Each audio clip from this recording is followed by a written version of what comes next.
Bonjour tout le monde, dans une autre vidéo dans laquelle on va terminer la révision de la boîte à merveilles, donc comme chaque jour, ou bien comme d'habitude. Donc je vais vous présenter chapitre numéro 3. On commence bien sûr par le résumé plus questions plus réponses.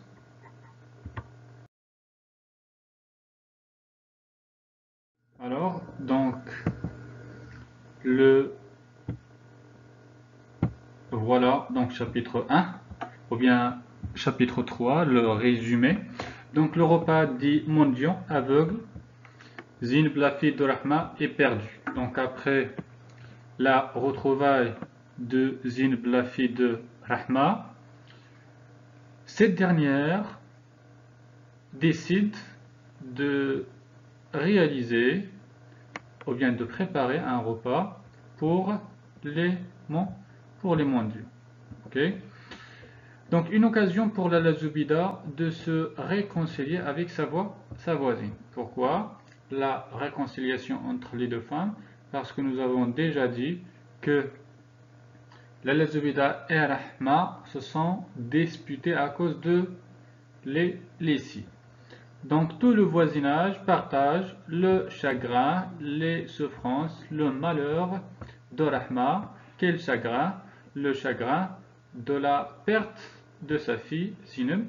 On finit par retrouver la fillette et c'est une occasion à fêter. Donc on organise un grand repas auquel on convie une confrérie, une fête de mendiants aveugles. Donc toutes les voisines participent à la tâche. Dar Shwafa ne retrouve sa quiétude et son rythme que le soir. Donc les actions ou bien les événements principaux qu'on peut citer après la lecture de ce chapitre, on peut dire que Rahma a perdu sa fille Zineb. Les voisins et les voisines aident Rahma à trouver sa fille. Après la retrouvaille de la fille Zineb, cette dernière décide de réaliser ou bien de préparer un repas pour les mendiants. Pourquoi? Pour remercier Dieu.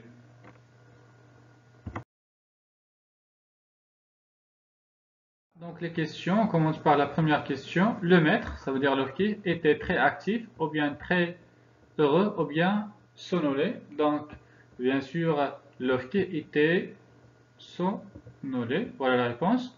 Avant de quitter l'homicide, les élèves doivent réciter 3 versets pour chacun, réciter la première sourate, faire les ablutions.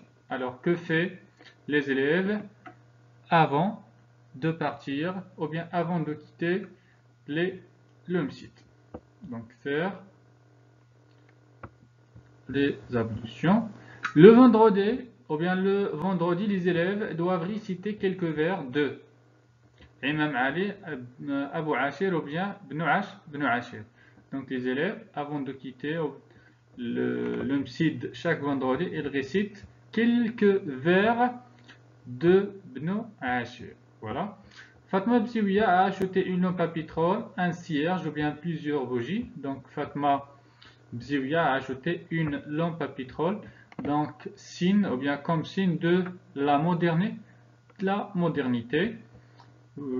80, une lampe à pétrole identique à celle de notre voisine. Donc essayez de souligner ici l'expression identique. On peut remplacer cette expression par comme. Ok, donc comme, voilà, donc ici, comme, ça veut dire ici, c'est une figure de style, c'est une comparaison. Ok, donc une comparaison. Rahma pleurait car son mari est décidé, Zin va disparu ou bien la Zubida l'a insulté. Donc ici, Rahma pleurait car Zin a disparu.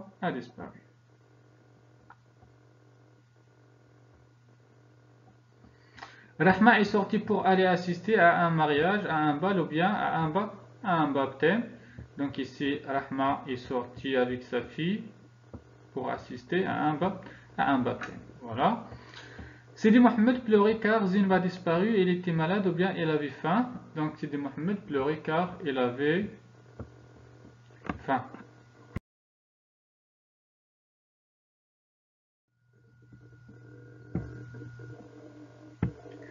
Donc question 84, qui a trouvé Zineb? Donc ici nous avons deux femmes.